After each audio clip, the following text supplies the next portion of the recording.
Good morning दोस्तों, आपका future coaching classes में स्वागत है। जैसा कि मैंने पहले आप लोगों से बताया था कि हम लोग साइटोलॉजी के कुछ क्वेश्चंस लेकर आएंगे और जो कि TGT, PGT, KVS TGT, PGT के लिए काफ़ी इंपॉर्टेंट क्वेश्चन, सेलेक्टिव क्वेश्चंस हैं। और हम लोग क्वेश्चन के साथ साथ मित्रों मैंने बताया कि जैसे क्वेश्चन चलता रहेगा, फिर हम लोग जो टॉपिक है मैंने मतलब जो टॉपिक एंजियोस्पर्म चलेगा, एंजियोस्पर्म में टॉपिक वो भी चलता रहेगा और ये श्रृंखला भी चलती रहेगी। तो हम लोग क्वेश्चन भी प्रैक्टिस सेट भी करते रहेंगे और वो भी चलता रहेगा हम लोगों को। तो आज मतलब आज जो है वो साइटोलॉजी के 10 क्वेश्चन लेकर के मैं आया हूँ, जो कि काफ़ी इंपॉर्टेंट क्वेश्चन होंगे। स्टैंडर्ड आप देखेंगे काफ़ी अच्छे स्टैंडर्ड के क्वेश्चन हैं, तो इसको हम लोग देखेंगे। तो आइए शुरू करते हैं दोस्तों। पहला क्वेश्चन देखिएगा,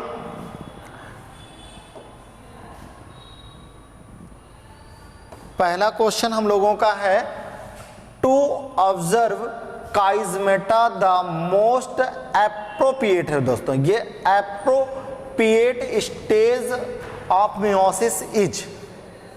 तो ये आप क्वेश्चन को देखिए, कितना अच्छा क्वेश्चन, कैसे पूछा क्वेश्चन, मतलब थोड़ा सा घुमाया हुआ है, केवल क्या कह रहा है, to observe chiasmata the most appropriate, वह कौन सी अवस्था है जिसमें काइजमेटा क्या होता है, काफी अच्छा, मतलब most appropriate stage of the meiosis, meiosis की वह कौन सी अवस्था है जिसमें काफी एप्रोप्रिएट काइजमेटा का फॉर्मेशन होता है। तो अब आप देखिए ऑप्शन में क्या है आपके, लेप्टोटीन, डायकाइनेसिस, डिप्लोटीन, पैकाइटिन।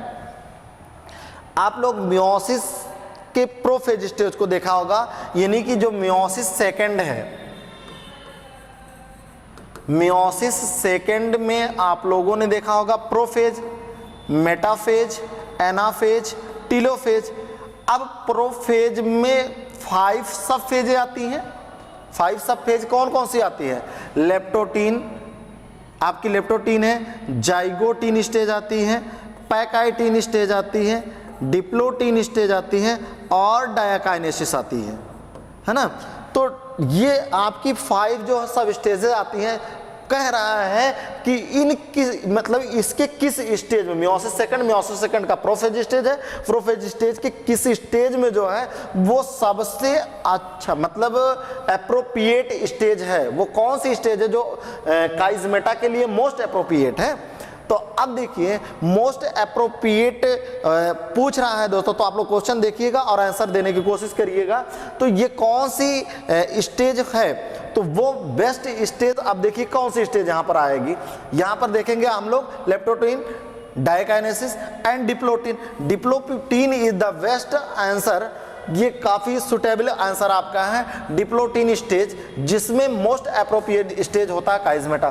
काइजमेटा क्या होता है दोस्तों, 1 मिनट केवल, बहुत जल्दी हम लोग समझेंगे। काइजमेटा क्या होता है, ये आपकी होमोलॉगस क्रोमोसोम है। जब किन्हीं 2 होमोलॉगस क्रोमोसोम के नॉन सिस्टर क्रोमैटिड्स के बीच ओवरलैपिंग होता है। क्या दोस्तों आप लोगों ने सुना कि जब किन्हीं 2, ये क्या है 1 क्रोमोसोम, ये 1 क्रोमोसोम है, ये क्या है 1 क्रोमोसोम है, ठीक। तो ये 1 क्रोमोसोम, ये 1 क्रोमोसोम, ये हम लोग क्या कहेंगे 1 पेयर ऑफ क्रोमोसोम। जब किन्हीं 2 या किन्हीं 1 पेयर ऑफ क्रोमोसोम के नॉन सिस्टर, इसको हम क्या कहते हैं, सिस्टर क्रोमैटिड्स, सिस्टर क्रोमैटिड्स कहते हैं। और ये क्या है हमारा, ये दोनों, ये जो है ये नॉन सिस्टर क्रोमैटिड्स हैं। ये क्या है, नॉन सिस्टर क्रोमैटिड्स, ठीक। तो ये नॉन सिस्टर क्रोमैटिड्स के बीच जब ओवरलैपिंग होता है, इसके बीच जब ये जो ओवरलैपिंग हो रही है, इसी को हम लोग क्या कहते हैं, काइजमेटा कहते हैं। तो पूछ क्या रहा क्वेश्चन में, वह कौन सी स्टेज है जिस स्टेज में काइजमेटा मोस्ट एप्रोप्रिएट होता है।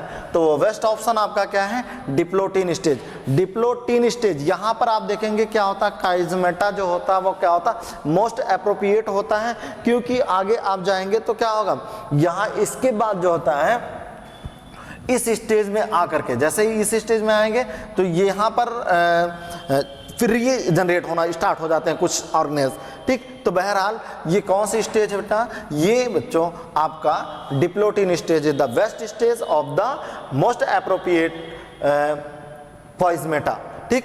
तो काइजमेटा के लिए ये बेस्ट हो गया। अब नेक्स्ट क्वेश्चन हम लोग देखते हैं।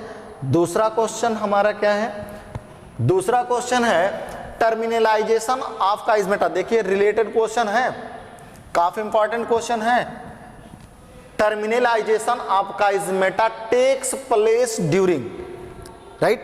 क्या कह रहा है दोस्तों, terminalisation of chiasmata takes place during, मतलब जो काइजमेटा है वो काइजमेटा टर्मिनलाइज्ड कहां पर होता। अभी अभी मैंने क्या बताया दोस्तों, मतलब ओवरलैपिंग हो रहा है किसके बीच, किन्हीं दो नॉन सिस्टर क्रोमैटिड्स के बीच ओवरलैपिंग हो रहा है।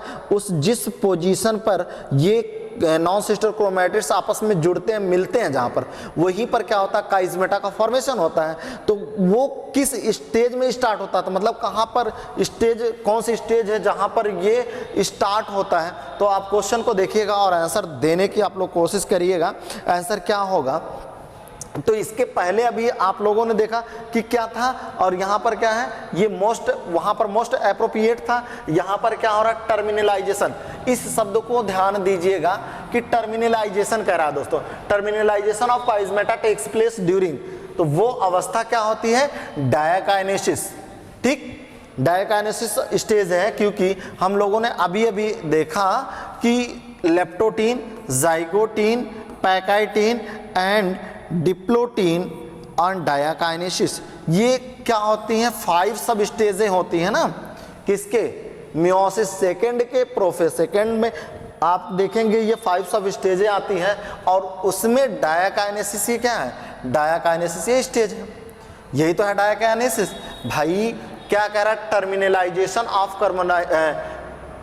काइजमेटा, टर्मिनलाइज्ड होता है काइजमेटा, किस स्टेज में टर्मिनलाइज्ड होता है, तो वो आपका बेस्ट ऑप्शन हो जाएगा डायकाइनेसिस। चूंकि जाइगोटीन स्टेज तो यहाँ पर है, यहाँ पर काइजमेटा बना ही नहीं है। और डिप्लोटीन आप देख रहे हैं, डिप्लोटीन स्टेज में क्या होता है, डिप्लोटीन अभी आप लोगों ने देखा कि डिप्लोटीन स्टेज में काइजमेटा तो सबसे अच्छा, मतलब जो मोस्ट एप्रोप्रिएट होता है, तो उस स्टेज में होता है। और पैकाइटीन स्टेज में काइजमेटा का फॉर्मेशन होता ही नहीं है, ठीक। तो ये क्या हो गया, best option of the question, ठीक, राइट। नेक्स्ट क्वेश्चन पे आते हैं दोस्तों। देखिए नेक्स्ट क्वेश्चन क्या है, क्वेश्चन को एक बार पढ़िएगा और कोशिश करिएगा क्वेश्चन का स्क्रीनशॉट आप लोग लेते रहिएगा।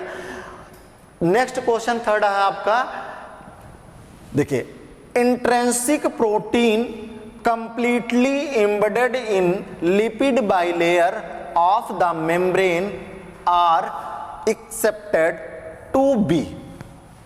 क्वेश्चन को पहले ध्यान से पढ़िए, आराम से पढ़िए और इसके बाद आंसर देने की कोशिश करिए आप लोग। बहुत अच्छा क्वेश्चन है बच्चों।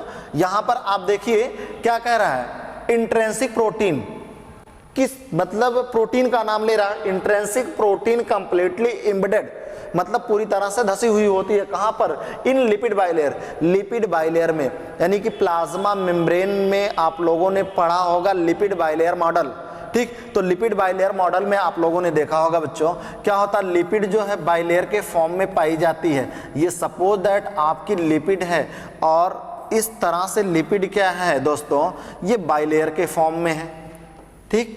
अब इसमें एक इसका हेड रीजन है, इस रीजन को हम लोग क्या कहते हैं, हेड रीजन, इसको क्या कहते हैं, टेल रीजन, राइट। ये हेड रीजन होता है, ये टेल रीजन होता है। ये क्या होता है, वाटर लवर होता है या वाटर अटैच्ड, मतलब यहां से क्या होता है, ये वाला जो पोर्शन होता है, क्योंकि ये फॉस्फेटिक ग्रुप होता है तो ये वाटर से अटैच्ड होता है। कह रहा है दो तरह की प्रोटीन पाई जाती है, पहले ध्यान से समझिएगा, दो तरह की प्रोटीन पाई जाती है, एक इंट्रिंसिक प्रोटीन होती है और एक इंटीग्रल प्रोटीन होती है। दो तरह की ये प्रोटीन है, एक जो पेरीफेरी पे पाई जाती है ये प्रोटीन होती है, और एक जो है इसी के अंदर धसी हुई होती है ऐसे, ठीक। तो वही कह रहा है इंट्रिंसिक प्रोटीन कंप्लीटली एम्बेडेड, पूरी तरह से एम्बेडेड है in lipid bilayer of the membrane are expected to be. वह किसके कारण, ऐसा क्यों हो रहा है, तो वही वो पूछ रहा है। तो ये है, देखो पहला ऑप्शन है आपका पोलर, दूसरा है नॉन पोलर, तीसरा है एम्फीपैथिक और चौथा आपका है नेक्स्ट ऑप्शन है बाइनोमियल अदर्स। ठीक, तो वेरी सिंपल, मुझे लगता है आपको समझ में आ गया होगा कि चूंकि मैं दो तरह की प्रोटीन बता रहा हूं तो दोनों में क्यों क्या ऐसा कारण है कि जो एम्बेडेड हुआ है और एक जो है ऊपर की तरफ आप देख रहे हैं पेरीफेरी पे पाया जा रहा है। तो इसका मतलब है बच्चों कि यहाँ पर ये दो मैंने बताया कि एक हेड है एक टेल है, तो हेड और टेल में दो तरह के पोल बन रहे हैं, एक वाटर लेवल है, वाटर की तरफ कंटेंट है, और एक जो है वो लिपिड का बाइलेयर फॉर्म बना रहा है। मतलब एक जो है यहाँ देखेंगे इधर से बन रहा है और एक इधर से। ठीक, तो इसीलिए इसे कहा जाता है लिपिड बाइलेयर। अब यहां पर देखिए कि रीजन क्या होता है, ये आपका ऑप्शन है बेस्ट ऑप्शन नॉन पोलर। ठीक, तो नॉन पोलर क्यों होगा भाई, अब आप समझिए, देखिए नॉन पोलर क्यों होगा, पूरी तरह से एम्बेडेड है ना। अगर पूरी तरह से नहीं होता तो आप समझ सकते हैं ये जो पेरीफेरी पे यहां पर देखिए, ये अगर जो लिपिड का दो छोर पाया जा रहा है, एक हेड है और एक टेल है, ये पूरे लिपिड बाइलेयर में एम्बेडेड है, ना कि ऊपर पाया जा रहा साइटोप्लाज्म में पाया जा रहा हो, और ना ही आप कह सकते हैं कि ये केवल कुछ पार्ट उसका साइटोप्लाज्म में है और कुछ पार्ट लिपिड में है, ऐसा नहीं है, है ना। पूरी तरह से क्या है उसमें एम्बेडेड है, तो पूरी तरह से एम्बेडेड होने के कारण ही दोस्तों ये क्या कहलाता है, non polarism. Right, next question देखिएगा, फोर्थ क्वेश्चन क्या है, बहुत अच्छा क्वेश्चन है। The number of microtubules present in the centrosome are. बहुत अच्छा क्वेश्चन है मित्रों, ध्यान दीजिएगा। देखिए क्या कह रहा है क्वेश्चन में, पूछ क्या रहा है, कह रहा है the number of microtubules. Microtubules आप जानते हैं, माइक्रोट्यूब्यूल्स क्या, माइक्रोट्यूब्यूल्स के नंबर को ही पूछ रहा है। कह रहा है कि the number of microtubules present in the centrosome are, तो कितने माइक्रोट्यूब्यूल्स सेंट्रोसोम में प्रेजेंट होते हैं, पाए जाते हैं, ये चीजें पूछ रहा है ना। तो आप लोगों ने पढ़ा होगा माइक्रोट्यूब्यूल्स कहाँ पाए जाते हैं, भाई सेंट्रोसोम में पाए जाते हैं, तो क्लियर हो रहा बात, क्योंकि सेंट्रोसोम में पूछ ही रहा है। ठीक, तो कितने होते हैं, ये 80, 54, 27, 36। अब देखिए कौन सा ऑप्शन बेस्ट है, बेस्ट का मतलब राइट आंसर बी। आप लोगों का, बहुत लोगों का जवाब सही आ रहा होगा, तो ये क्या हो गया 54। 54 is the right answer for this question. मतलब जो पूछ रहा है microtubules present in the centrosome, centrosome में कितने माइक्रोट्यूब्यूल्स प्रेजेंट होते हैं, तो 54। ठीक, बहुत अच्छा जवाब आप लोगों का भी आ रहा है। तो नेक्स्ट क्वेश्चन हम देखेंगे। आइए नेक्स्ट क्वेश्चन क्या है, देखिए ड्यूरिंग व्हिच फेज, क्वेश्चन को ध्यान से पढ़िए और समझिए। देखिए during which phase of cell cycle amount of DNA a cell remains at 4C level, the initial amount of denoted at 2C। देखिए क्वेश्चन को पहले धैर्य पूर्वक पढ़िए, बहुत अच्छा क्वेश्चन पूछ रहा है। देखिए क्या कह रहा है, ड्यूरिंग व्हिच फेज, कौन सी अवस्था है of cell cycle, cell cycle की वह कौन सी अवस्था है जिसमें डीएनए अमाउंट क्या हो रहा है, वो 4C लेवल को क्या कर रहा है, 2C लेवल से 4C लेवल को कंप्लीट कर पा रहा है। राइट, तो अब उस स्टेज को बताना है वो कौन सी स्टेज होती है। आप देखिए पहला ऑप्शन आपका है G0 एंड S फेज, दूसरा ऑप्शन है G, ये होना चाहिए G1। बच्चों ध्यान दीजिएगा, ये G1 है, मिस्टेक हुआ होगा प्रिंटिंग में, तो ये है G1 एंड S फेज। ये क्या है, ओनली G2 फेज, और नेक्स्ट क्वेश्चन आपका है G2 एंड M फेज। ठीक, तो अब समझिए किस अवस्था में आप सेल साइकिल पढ़े हैं। देखिए सेल साइकिल में मोस्टली दो फेज होती हैं, एक आप कहते हैं इंटरफेज और एक क्या कहते हैं माइटोटिक या एम फेज कहते हैं, है ना। तो ये सपोज दैट आपका ये G1 फेज हो गया, ये हो गया S फेज, ये हो गया G2 फेज, ये हो गया आपका M फेज। ये पूरा का पूरा यहां से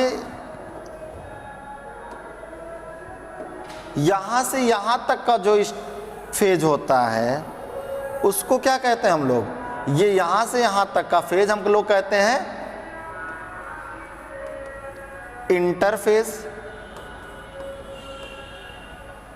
ठीक, इसको हम लोग क्या कहते हैं, इंटरफेज। और इसको इतने को, ये वाले पार्ट को, इतने को हम लोग क्या कहते हैं, इस इतने पार्ट को हम लोग कहते हैं एम फेज। ये वाला इतना है ना, ये हमारा क्या है, एम फेज। अब क्वेश्चन के अकॉर्डिंग समझिएगा, during which phase of the cell cycle, कौन सी अवस्था सेल साइकिल की, कौन सी अवस्था है, अमाउंट ऑफ डीएनए, डीएनए का अमाउंट जो होता है वो क्या हो जाता है, 4 स्टेज से 4C लेवल को पहुंचता है, किससे, 2C लेवल से। ठीक, मतलब सीधे सीधे आप समझिएगा कि दुगुना कब हो जाता है, कौन सी स्टेज आती है कि 2 गुना हो जाता है। भाई 2 गुना होने का मतलब कि आप लोग तो समझ रहे होंगे, दुगुना का मतलब भाई डबल हो जाना, राइट। तो दुगुना कैसे होगा, अब देखिए यहां पर इस स्टेज में तो डीएनए का सिंथेसिस, डीएनए का रेप्लिकेशन होता ही नहीं है, तो जीवन तो पहले खत्म हो गया। अगर जीवन से रिलेटेड देखिए कोई ऑप्शन है यहां पर, तो जीवन से रिलेटेड ये ऑप्शन आपको मिल गया, इसका मतलब ये तो होगा नहीं, एक ऑप्शन तो ऐसे ही कट गया आपका। दूसरा ऑप्शन क्या है, यहां G0 phase and G1 phase ये भी होगा, तो G0 phase and G1 phase है। इस तरह से एक ऑप्शन ये भी आपका कैंसिल हो गया। 2 ऑप्शन आपके पास बच रहे हैं, एक तो है ओनली G2 और एक आपका G2 एंड M फेज है। ठीक, तो 2 ऑप्शन खत्म होने के बाद अब आप समझ सकते हैं कि ओनली G2, G2 का मतलब ये ओनली G2 पूछ रहा है। लगभग हो सकता है भाई, कुछ लोग तीर लगा रहे हैं, तुक्का अपना तुक्का लगा रहे होंगे, है ना, तो कुछ लोग G2 लगाएंगे, कुछ लोग S लगाएंगे, कुछ लोग हो सकता है G2M लगाएं, तो जिसके लिए जो सुटेबल होगा वो अपना देख रहा होगा। तो बहरहाल बच्चों, हम लोग क्या समझेंगे, देखिए मैंने क्या बताया कि डीएनए का रेप्लिकेशन जो होता है इसी फेज में अगर होता है, यहां पर इसका रेप्लिकेशन होता है एस फेज में, तो यहां से जब इंटर करेगा यहां पर इस स्टेज में, तो यहां पर चूंकि डबलेट, वैसे सिंथेसिस तो यहां पर इसका रेप्लिकेशन होता है लेकिन पूरी तरह से डबलेट नहीं हो पाता है, वो होता है कहां पर जाकर के, ये होता है G2M फेज में। तो ये हमारा D option is the right answer for this question. इस क्वेश्चन के लिए हमारा राइट आंसर जो होगा वो क्या हो जाएगा, G2M फेज, राइट। आप लोग क्लियर हो, G2 एंड M फेज। तो ओनली G2 नहीं हम कह सकते हैं, केवल G2 फेज में नहीं हो सकता, क्योंकि जो हमारा M फेज में क्या होता है, M फेज में बहुत सारी प्रोसेस होती है ना, बहुत सारी प्रोसेस का मतलब सेल का डिवीजन तो यहीं पर होता है। ये तो प्रिपरेटरी फेज के नाम से जाना जाता है ना। जो इंटरफेज है, इंटरफेज इज द या also known as the preparatory phase, इसको हम लोग क्या कहते हैं, प्रिपरेटरी फेज कहते हैं। तो यहाँ पर ये नहीं, बल्कि क्या हो जाएगा, राइट आंसर जो हमारा होगा वो G2 एंड M फेज होगा। नेक्स्ट क्वेश्चन दोस्तों, आप लोग अगर स्क्रीनशॉट लेना तो ले सकते हैं। तो नेक्स्ट क्वेश्चन हम लोगों का हो जाएगा, देखिए नेक्स्ट छठा क्वेश्चन है, symplastic movement of water in plant does not occur throw.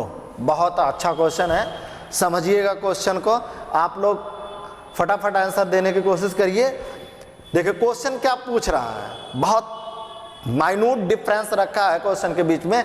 कह रहा है सिंप्लिस्टिक मूवमेंट, मतलब symplastic movement of water in plant does not occur through, मतलब सीधे प्लांट सेल के वो मतलब कौन सा पार्ट है जिसमें से सीधे वाटर जो है वो क्या नहीं हो सकता है, डज नॉट अकर थ्रो, मतलब मूव नहीं कर सकता है। भाई कोई ऐसा पार्ट है क्या प्लांट सेल में, आप लोगों ने देखा पढ़ा होगा, प्लांट सेल में क्या पाया जाता है, सेल वॉल पाया जाता है, प्लाज्मा मेम्ब्रेन पाया जाता है, साइटोप्लाज्म पाया जाता है, न्यूक्लियस पाया जाता है। भाई अब ये आप समझिए कि अगर कंसंट्रेट माइंड करके सोच रहे होंगे तो आंसर लगभग लोगों का सही हो रहा होगा। अब देखिए आपका पहला है प्लाज्मोडेस्माटा, दूसरा क्या है साइटोप्लाज्म, तीसरा सेल वॉल एंड फोर्थ आपका क्या है प्लाज्मा मेम्ब्रेन, है ना दोस्तों। तो पहला देखिए प्लाज्मोडेस्माटा क्या है, plasmodesmata is the connective link to the one cell to another cell, एक सेल से दूसरे सेल को जो जोड़ने का काम करता है। भाई एक सेल से दूसरे, बहुत सारी सेल्स आपस में सभी जुड़ी हुई होती है ना, एक सेल से दूसरी सेल को जोड़ने का काम करता है, वही क्या कहलाता है, ये सपोज दैट हमारा प्लांट सेल है, ये प्लांट सेल है, इस प्लांट सेल से सपोज दैट यहां पर जुड़ा हुआ कोई और सेल है,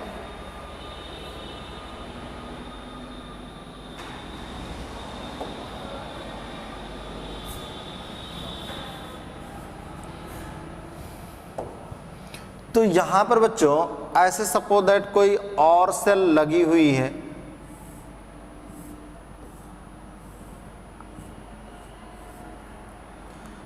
समथिंग लाइक दिस, आप समझ लीजिए, ठीक। तो यहां पर बच्चों ये देखिएगा, थोड़ा गौर से आप लोग देखिएगा, यहां पे आप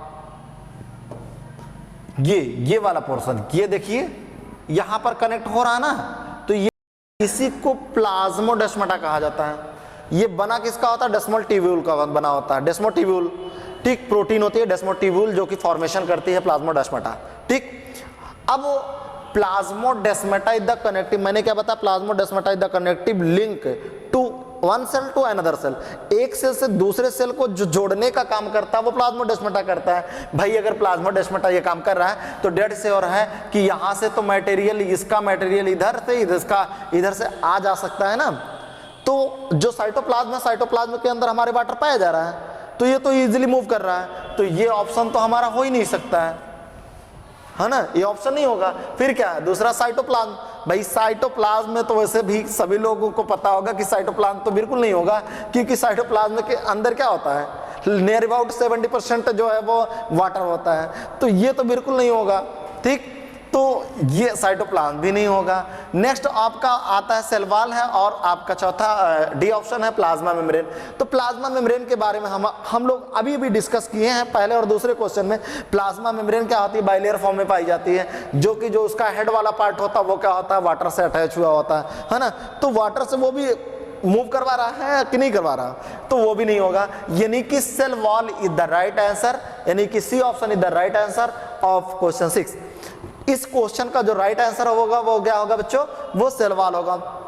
अब सेल वॉल समझिएगा कि सेल वॉल क्या है। भाई प्लांट सेल का मोस्ट इंपॉर्टेंट कैरेक्टरिस्टिक फीचर है ना, तो प्लांट सेल में आप लोग देखे होंगे कि ये ओनली प्लांट सेल में पाया जाता है, do not animal cell, animal cell में सेल वॉल नहीं पाई जाती है।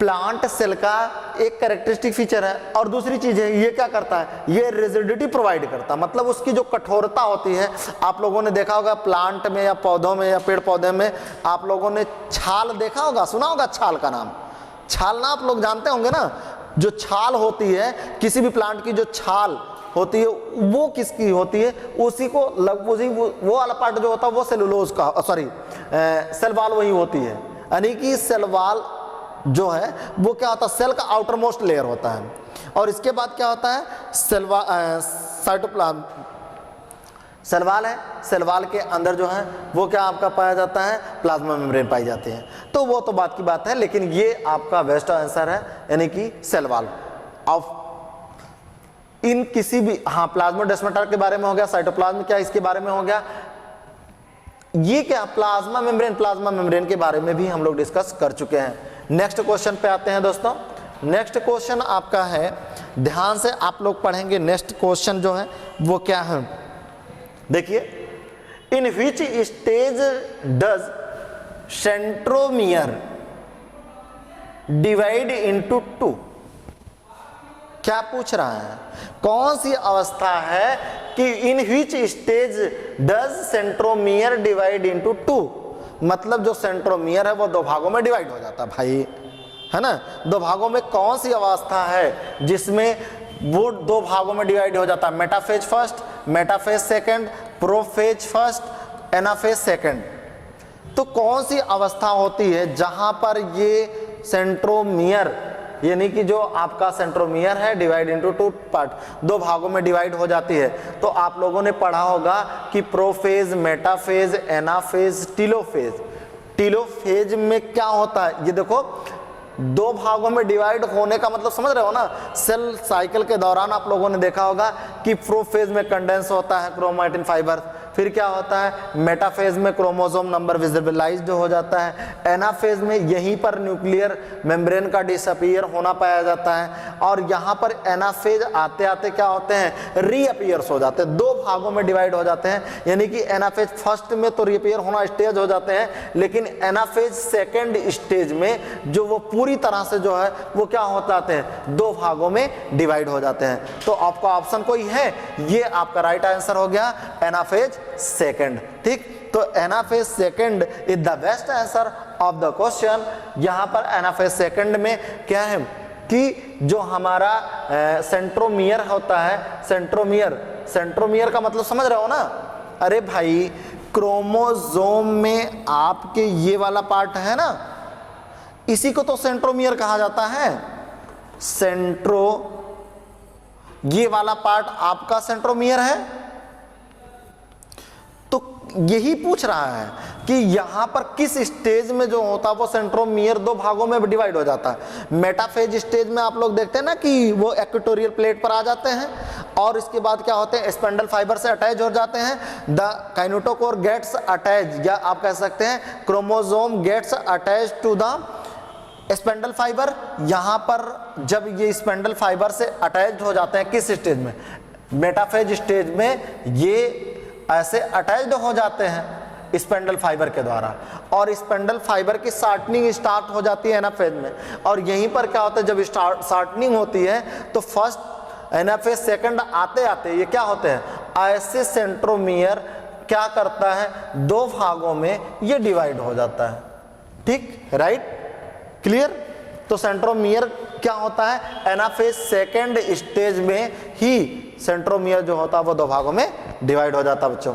ठीक, नेक्स्ट जो आपका क्वेश्चन होगा 8वां क्वेश्चन देखिएगा, सर्कुलर डीएनए मॉलिक्यूलर इन फाउंड। देखिए क्वेश्चन बहुत अच्छा है, circular DNA molecules in found in, क्या कह रहा है, कितना गजब क्वेश्चन है ये, समझ लीजिए। एनसीईआरटी का भी क्वेश्चन, ये एनसीईआरटी का क्वेश्चन है, एनसीईआरटी का लाइन से क्वेश्चन रखा गया है, यानी कि केबीएस पीजीटी टीजीटी के लिए इंपॉर्टेंट हो सकता है ना। Circular DNA molecules in found in, करा सर्कुलर डीएनए कहाँ पाया जाता है। तो मेरे प्यारे बच्चों दोस्तों, बैक्टीरिया में पाया जाता है, क्लोरोप्लास्ट में पाया जाता है, माइटोकॉन्ड्रिया में पाया जाता है, कि ऑल ऑफ दीज में पाया जाता है, कि इनमें से कोई नहीं। भाई किस में हो सकता है, अगर से इस ऑप्शन में कोई ऑप्शन नहीं होगा तो आप लोग कमेंट में दीजिएगा। ठीक, बेस्ट ऑप्शन जो होगा वो कमेंट में आप लोग दीजिएगा, हम कमेंट सबका चेक करेंगे। तो यहां पर दोस्तों होगा क्या कि बैक्टीरिया क्या है, बैक्टीरिया में आप लोगों ने पढ़ा होगा कि बैक्टीरिया में सर्कुलर डीएनए ही पाया जाता है ना, और क्लोरोप्लास्ट एंड माइटोकॉन्ड्रिया। अभी अभी मैंने इसके पहले सेल साइकिल को थोड़ी पहले बताया था, आप लोगों के क्वेश्चन आया था, दूसरा क्वेश्चन शायद था, उस क्वेश्चन में मैंने आप लोगों को बताया क्या था, मैंने आपको बताया था कि जीवन फेज के बाद G2 फेज में एस फेज आती है, एस फेज के बाद G2 फेज आती है। तो जीवन फेज में क्या होता है, मोस्टली ऑर्गेनेल क्या हो जाते हैं, डबलेट हो जाते हैं, मतलब मोस्टली सिंथेसिस हो चुका होता है एक्सेप्ट माइटोकॉन्ड्रिया एंड प्लास्टिड। ठीक, तो क्लोरोप्लास्टिड क्या है भाई, क्लोरोप्लास्ट ही क्या है, एक तरह की प्लास्टिड है। जो प्लास्टिड होती है, प्लास्टिड 3 तरह की होती है, ल्यूकोप्लास्ट, क्लोरोप्लास्ट एंड क्रोमोप्लास्ट। चलो 1 मिनट, एक क्वेश्चन यह भी देख लो आप लोग, यहां से भी एक क्वेश्चन बन सकता है। ये क्या होते हैं,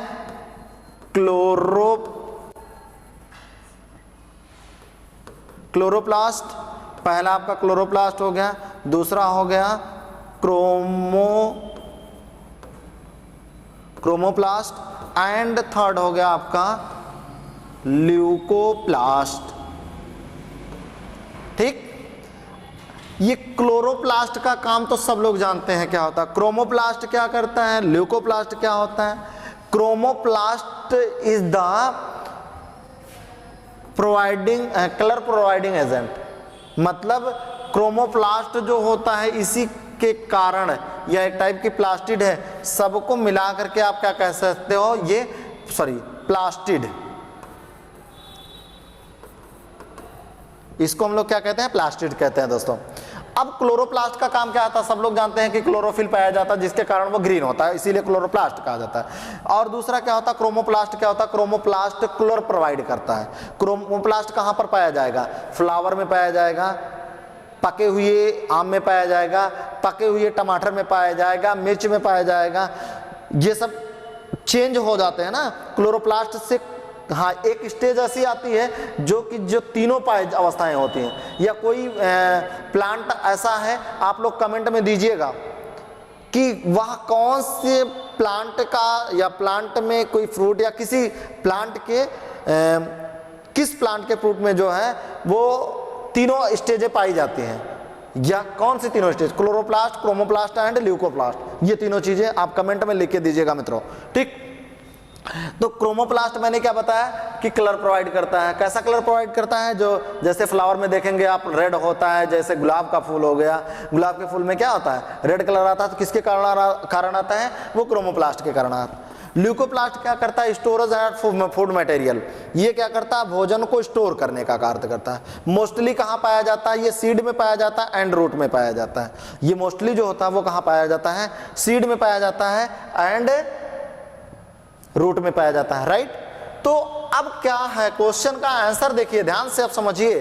तो यहां पर क्या होता है, मैंने क्या बता रहा था आपको भैया, यहां बताया कि क्लोरोप्लास्ट, बैक्टीरिया में तो कंफर्म हो गया, क्लोरोप्लास्ट में क्या होता है, प्लास्टिड में पहले बता दिया ना कि प्लास्टिड और माइटोकॉन्ड्रिया में क्या होते हैं, माइटोकॉन्ड्रिया में आप लोग जानते हैं कि सर्कुलर डीएनए पाया जाता है।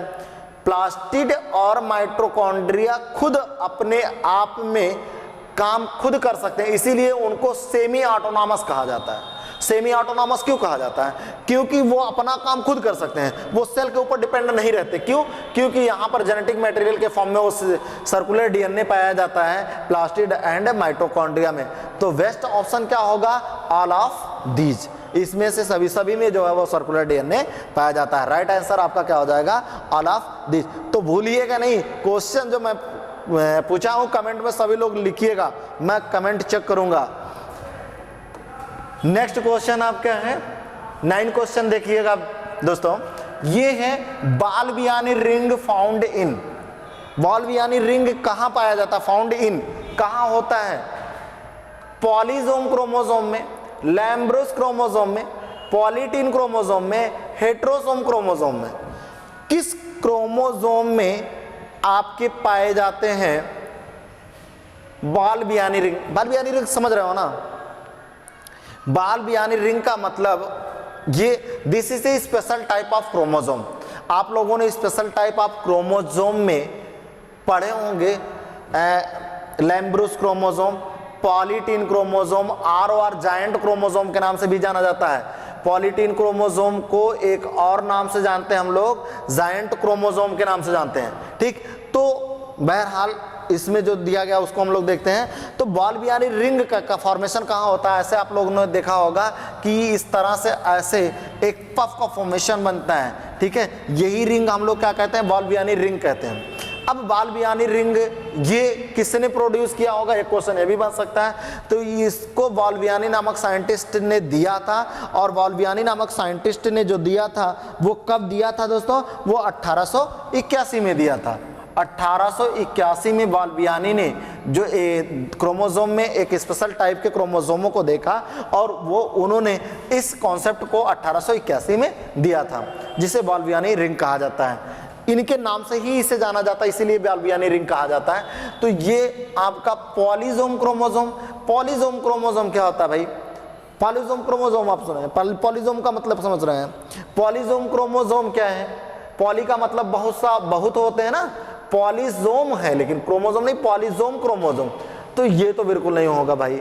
लैम्ब्रोस क्रोमोसोम है, ये हो सकता है, क्योंकि मैंने अभी बताया कि स्पेशल टाइप ऑफ क्रोमोसोम, तो 2 आपके दिख रहे होंगे special type of chromosome, heterosome chromosome, ये कोई स्पेशल टाइप क्रोमोसोम नहीं है। देखो स्पेशल टाइप ऑफ क्रोमोसोम में क्या रखे गए हैं, दो चीजें रखी गई हैं, या तो क्रोमोसोम की लेंथ काफी बड़ी हो जाए, और क्रोमोसोम की लेंथ बड़ी होगी तो मतलब क्या होगा, इन 1000 time, near about 1000 time DNA जो है, या आप कह सकते हैं डीएनए के जो